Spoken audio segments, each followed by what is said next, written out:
guys, in last video we have discussed about social control, and today we will discuss about forms and types of social control. So here I have written so many types and forms of social control. So first is conscious and unconscious. As we all know that conscious means keep in mind. हम कोई भी work जब करेंगे तो हम mind में ध्यान रखेंगे कि हमें ये वर्क कैसे करना है. एंड अनकॉन्शियस मीन्स ये हमारे डेली रूटीन में आता है. डेली वर्क में हम जब कोई काम करते हैं तो अनकॉन्शियस रहते हैं. हमें फर्स्ट यहाँ पे क्या ध्यान रखना है कि who have given this type of social control.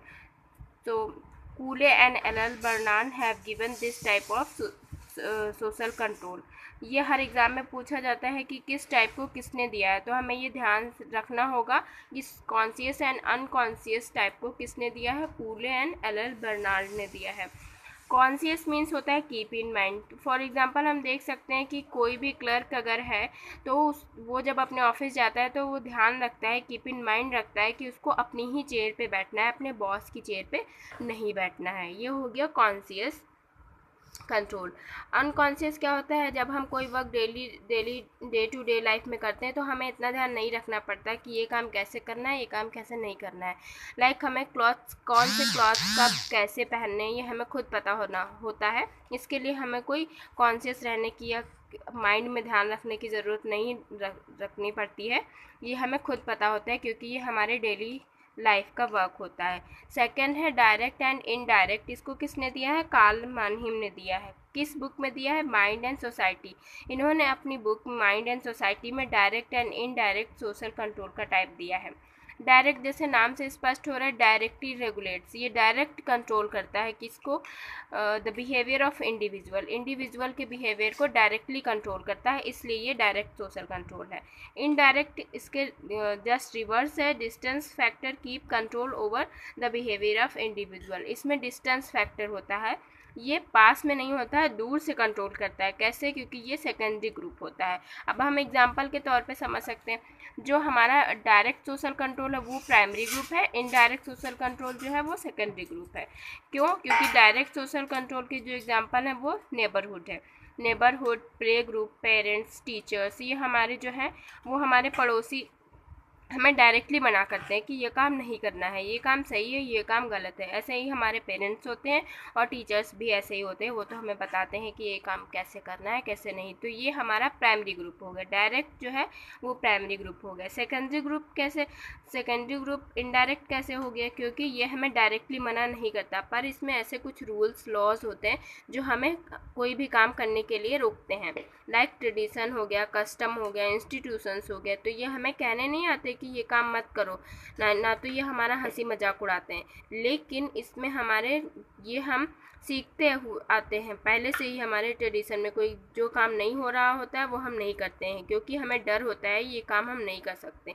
तो ये इनडायरेक्ट है. यहाँ पे दो चीज़ें ध्यान रखनी है कि डायरेक्ट और इनडायरेक्ट सोशल कंट्रोल को किसने दिया, कार्ल मानहिम ने दिया. किस बुक में दिया, माइंड एंड सोसाइटी में दिया. डायरेक्ट इनडायरेक्ट सोशल कंट्रोल में कौन सा प्राइमरी है, कौन सा सेकेंडरी है. डायरेक्ट जैसे नाम से स्पष्ट हो रहा है ये प्राइमरी है, इनडायरेक्ट सेकेंडरी है. एग्जांपल्स हमने समझा दिए हैं. I hope you all have understood what is the means of direct and indirect type of social control. Third is positive and negative social control. इसको किसने दिया है, किम्बाल यंग ने दिया है. पॉजिटिव सोशल कंट्रोल क्या होता है, motivation for doing good work. Positive social control जो होता है वो हमें मोटिवेट करता है गुड वर्क करने के लिए. नेगेटिव जस्ट रिवर्स होता है इसके. सो पॉजिटिव स्टेप, जब हम कोई पॉजिटिव स्टेप उठाते हैं तो हमें उसके लिए रिवार्ड मिलता है. Like the policy of appreciation are used for keeping the person under control. इसमें एक पर्सन को अपने कंट्रोल रखती है, और इसमें जब हम कोई गुड वर्क करते हैं तो हमें मोटिवेट किया जाता है, yes you can do, and हमें उसके लिए रिवार्ड भी मिलता है कि हमने अच्छा काम किया है, तो हम इसके लिए हमें प्रोत्साहित किया जाता है. जैसे खेल के क्षेत्र में अगर कोई अच्छा काम करता है तो उसको मोटिवेट किया जाता है, उसको रिवार्ड दिया जाता है. और नेगेटिव सोशल कंट्रोल में क्या होता है, just reverse of the positive from social control. In this form of social control individual on the fear of punishment and the recognition by the society is made to behave in conformity with the values of the society।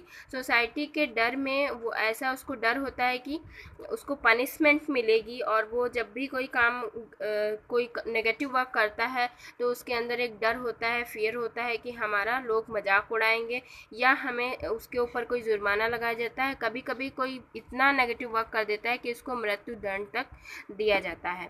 तो ये negative work हो गया। इसको किसने दिया? किम्बाल young ने। अभी तक हमने 3 पढ़े हैं, जिसमें फर्स्ट है कॉन्शियस एंड अनकॉन्शियस, जिसको कूले एंड बर्नाल ने दिया है। सेकंड डायरेक्ट एंड इनडायरेक्ट, जिसको कार्ल बर्नहीम ने दिया है।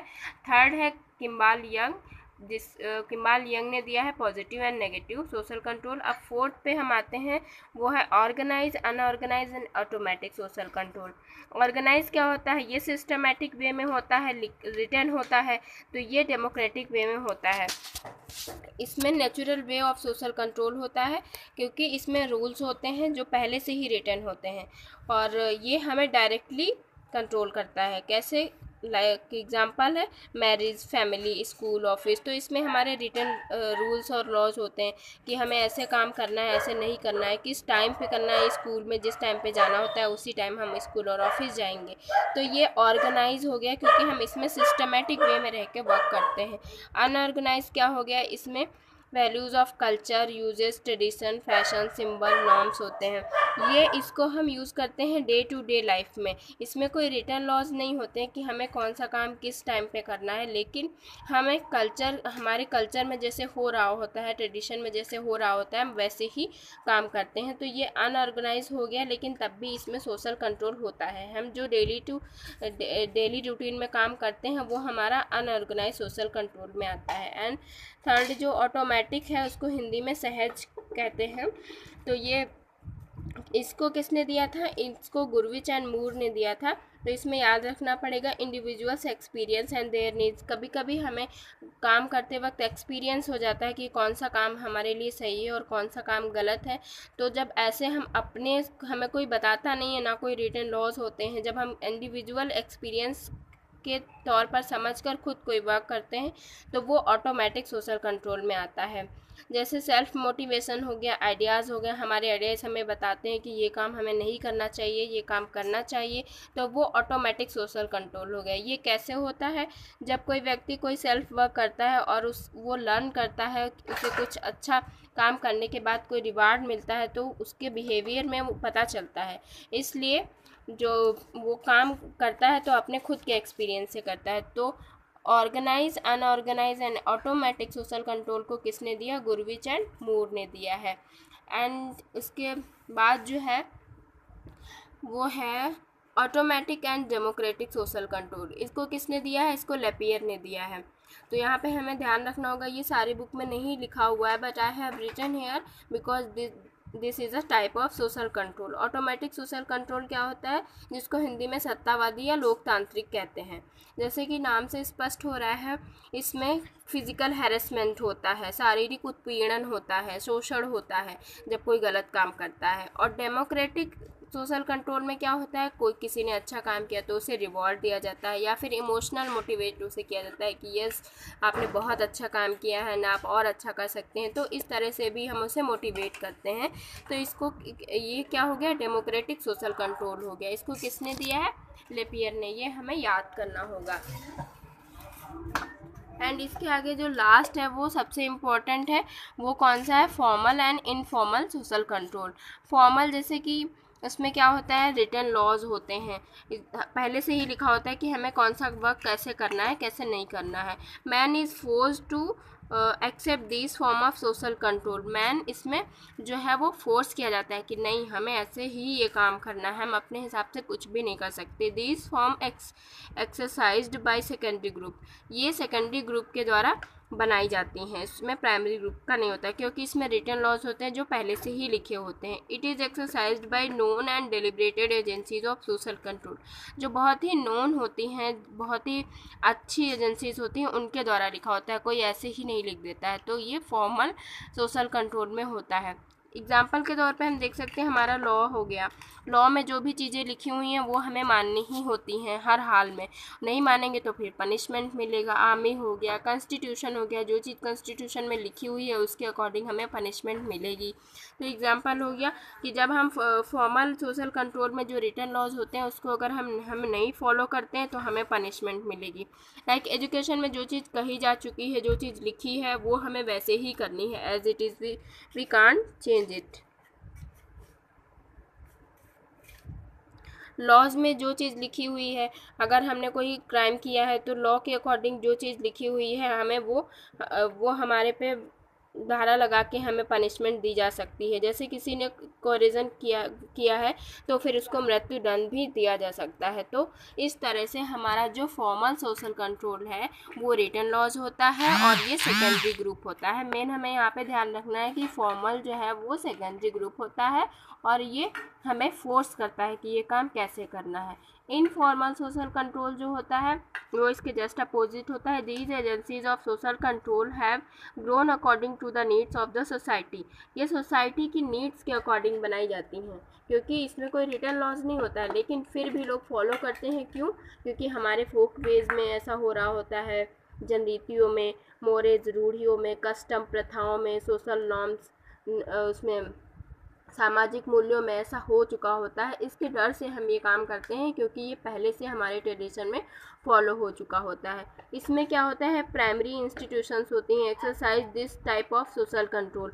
इसमें सेकेंडरी, फॉर्मल जो था वो सेकेंडरी ग्रुप था, इनफॉर्मल जो है वो प्राइमरी ग्रुप है। तो हमें यहाँ पे ये याद करना होगा, informal primary group and formal secondary group. It is related to society not state. ये यहाँ पे हमें ध्यान रखना होगा, it is related to society. ये सोसाइटी से रिलेटेड क्यों है? क्योंकि इसमें फोक वेज होती हैं, मोरेज होती हैं, कस्टम्स होते हैं। स्टेट से क्यों नहीं है? क्योंकि हमारा यहाँ पर रिटन लॉ नहीं है, हमारा कॉन्स्टिट्यूशन नहीं है, हमें कोई आर्मी नहीं फोर्स कर रही है ऐसा करो, हमें सोसाइटी फोर्स कर रही है। तो यहाँ पे फोकेस जनरीतियाँ, रूढ़ियाँ और प्रथाएं हमें ऐसा करने के लिए प्रेरित करती हैं। तो इससे एग्जाम्पल हम देख सकते हैं, नॉर्म्स हो गया। नॉर्म्स हमें कहता है, norms are rooted in the institutions. वो हमें बताता है कि कौन सा काम कब करना चाहिए और कैसे करना चाहिए। वैल्यूज़ हमें सिखाती हैं कौन सा वक्त अच्छा है, कौन सा वक्त ख़राब है। जैसे कि वैल्यूज़ से हमें पता चलता है कि हमेशा सत्य बोलो, चोरी मत करो। तो ये सब हमारे वैल्यूज़ हैं, कहीं रिटर्न नहीं है, लेकिन फिर भी हम ऐसा करते हैं। क्यों? क्योंकि हमारे कस्टम में ऐसा हो रहा होता है। फोक वेज जनरीतियाँ हो गई। फोक वेज का मतलब क्या होता है? Common way of living. जब सभी लोग एक तरह से रहते हैं तो उसे हम फोक वेज करते हैं। तो हम यहाँ पे कैसे सोशल कंट्रोल करते हैं? क्योंकि सभी लोग वो चीज़ कर रहे होते हैं तो हमें भी फॉलो करना होता है। ना कि हम इसलिए करते हैं कि वो रूल्स में लिखा है, रेगुलेशंस में लिखा है, स्कूल्स में लिखा है, तो इसलिए हम वो काम नहीं करते हैं।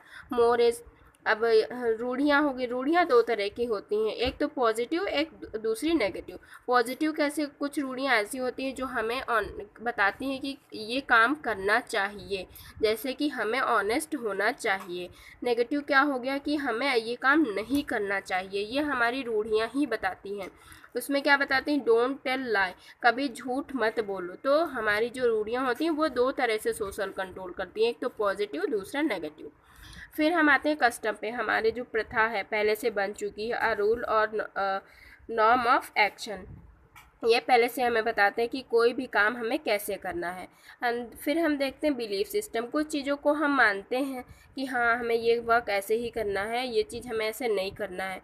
और कुछ होता है आइडियोलॉजी पे भी डिपेंड करता है। हम पहले से ही जानते हैं कि हमें हमारे देश में कोई चीज़ ऐसे हो रही है तो फिर हम ऐसे ही करेंगे, ना कि हम किसी दूसरे देश की तरह करेंगे। तो ये हमारी आइडियोलॉजी और बिलीफ सिस्टम पे भी डिपेंड करता है। तो इस तरह से हमने देखा कि इनफॉर्मल जो सोशल कंट्रोल है वो कई तरह से होता है और ये सोसाइटी के द्वारा रेगुलेट होता है, ना कि स्टेट के द्वारा। इसके जस्ट अपोजिट जो फॉर्मल सोशल कंट्रोल है वो समझ लीजिए स्टेट के द्वारा होता है और ये सेकेंडरी ग्रुप होता है। तो I have discuss all the type of social control, now we can revise it. First is conscious and unconscious, who have given this type of social control? Cooley and L Bernard. Second is direct and indirect, who have given this type of social control? Karl मरहिम। किस book में दिया था? Man and society में। और direct क्या है? Direct primary group है, इनडायरेक्ट सेकेंडरी ग्रुप है, और फिर उसके बाद पॉजिटिव एंड नेगेटिव किसने दिया था, किम्बाल यंग ने। उसके बाद ऑर्गेनाइज, अनऑर्गेनाइज एंड ऑटोमेटिक गुरविच मूर ने दिया था। फिर ऑटोक्रेटिक एंड डेमोक्रेटिक किसने दिया था, लेपियर ने। उसके बाद फॉर्मल एंड इनफॉर्मल, जिसमें फॉर्मल में रिटन लॉज होते हैं, इनफॉर्मल में रिटन लॉज नहीं होते हैं। Thank you, and next video में हम डिस्कस करेंगे एजेंसीज ऑफ सोशल ग्रुप।